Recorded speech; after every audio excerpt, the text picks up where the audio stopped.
Shalom, sahabat Infinity Grace Indonesia, di mana kebenaran Kristus adalah identitas Anda dan gaya hidup Anda. Kita kembali lagi tanggal 16 November. Renungan harian berjudul Kedudukan Anda terbungkus dalam Yesus. Kita buka pertama di kitab Ibrani pasal 2 ayat 17.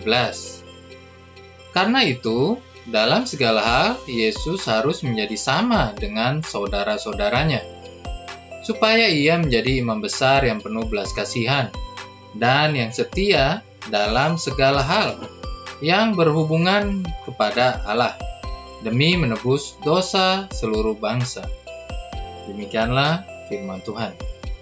Dalam Perjanjian Lama, kedudukan orang Israel sebagai bangsa di hadapan Allah terbungkus dalam kedudukan imam besar mereka. Sebagaimana imam besar itu di hadapan Allah, demikian pula seluruh bangsa di hadapan Allah. Jika imam besar berdosa, ia membawa kesalahan pada bangsanya, dan Allah akan menolak seluruh bangsa itu. Tidak peduli jika ada orang yang begitu taat dengan hukum ataupun orang-orang yang sangat setia, semua orang pasti akan menerima kesalahan dari Tuhan, karena imam besar saat itu berbuat dosa. Jadi tidak ada yang lolos, semuanya akan menerima tanggungan atas tidak diberkatinya mereka, karena dosa dari imam besar. Tapi sebaliknya, jika imam besar mereka tanpa kesalahan dan dapat diterima oleh Allah, Allah akan menerima seluruh bangsa, bahkan jika orang-orang itu berbuat dosa atau kesalahan. Ini adalah suatu prinsip dasar pada Perjanjian Lama yang kadang kita tidak mengerti atau mungkin tidak pernah diceritakan. Sayangnya imam besar Israel sering gagal karena seperti manusia manapun, mereka tidak sempurna. Mereka selalu ada hal yang membuat mereka bersalah di hadapan Tuhan. Hari ini kita punya kabar gembira dan terima kasih kepada Tuhan, sebab kita memiliki Yesus sebagai imam besar kita, yang 100% manusia dan 100% juga Tuhan. Sebagai imam besar, kedudukannya di hadapan Tuhan selalu benar. Yesus selalu diterima dan menyenangkan hati Bapa. Karena itu, kita tidak akan pernah kehilangan penerimaan kita terhadap Allah. Karena sebagai imam besar kita, Yesus selalu membawa kebenaran kepada umatnya. Seperti imam besar zaman dahulu yang membawa kebenaran atau berkat. Jika dia benar, maka seluruh umatnya pun dibenarkan. Di surga sekarang, Yesus adalah imam besar, duduk di sebelah kanan Allah Bapa.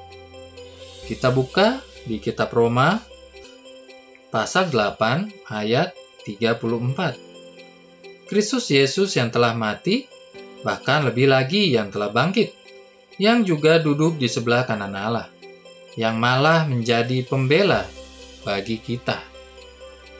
Amin. Ini berarti bahwa Tuhan tidak memandang Anda. Dia memandang Yesus. Jika Yesus baik, Anda pun baik. Jika Yesus diterima, Anda pun diterima. Jika Bapa di surga melihat Yesus sempurna, maka Dia melihat Anda sempurna. Jika Yesus benar, maka Anda ya benar.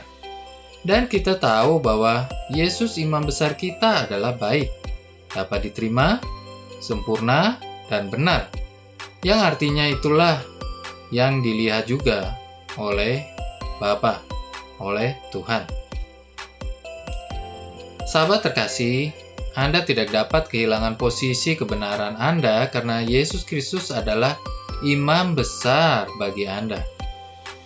Untuk kehilangan posisi Anda, Yesus harus kehilangan posisinya terlebih dahulu di hadapan Bapa. Tetapi kita tahu bahwa di dalam diri Yesus ada imam besar yang sempurna dan yang tidak bisa gagal. Jika Anda tidak perlu takut atau sadar akan kesalahan Anda ketika Anda datang di hadapan Tuhan, Anda akan datang dengan berani di hadapan tahta Bapa. Karena kedudukan Anda sepenuhnya terbungkus dalam Yesus yang adalah imam besar Anda dapat datang kepada Allah dengan berani dan menerima semua yang Anda butuhkan darinya. Bukankah ini kabar gembira bagi Anda? Mari kita berdoa. Bapa di surga, terima kasih untuk Yesus yang sudah menjadi imam besar bagi kami. Sehingga posisi kami selalu benar di hadapan Engkau. Kami boleh dengan berani datang ke hadapan-Mu dan berdoa. Kami boleh berani datang meminta.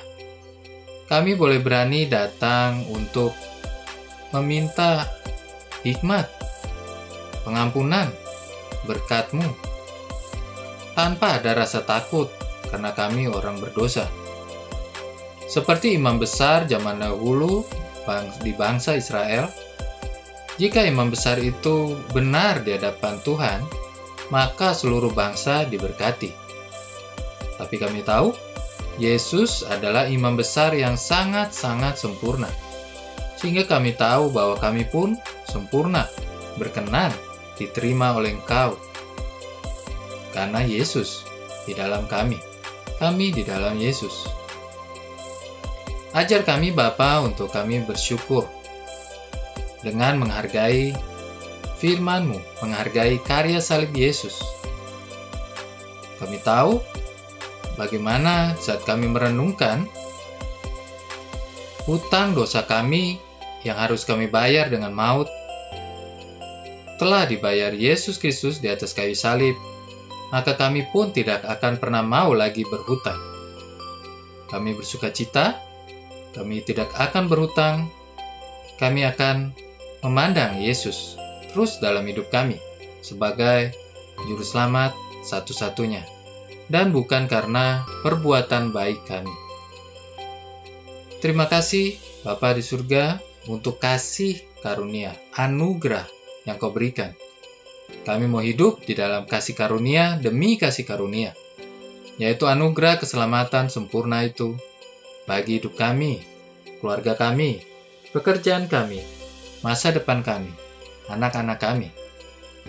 Di dalam nama-Mu yang kudus, Yesus Kristus, kami mengucap syukur.